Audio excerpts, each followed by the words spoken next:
তোমার আমি প্রথমে কইছিলাম একজনরে হারায়া তোমার কাছে আইছি, আমার এই হাত ছাইরো না, মইরা যাবো, এই কষ্ট আর আমি নিতে পারবো না।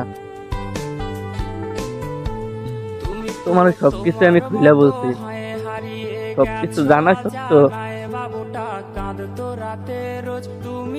কিন্তু কিভাবে এই কাজটা করতে পারলা তুমি, এই প্রশ্নটা তোমার কাছে আমি রাখলাম। তোমার সাথে তো আমার কথা হয় না, তাই ভিডিওর মাধ্যমে বইলা দিলাম।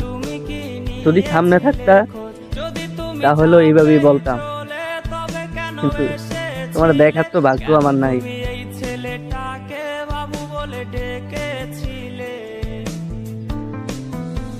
তুমি তো তোমার মত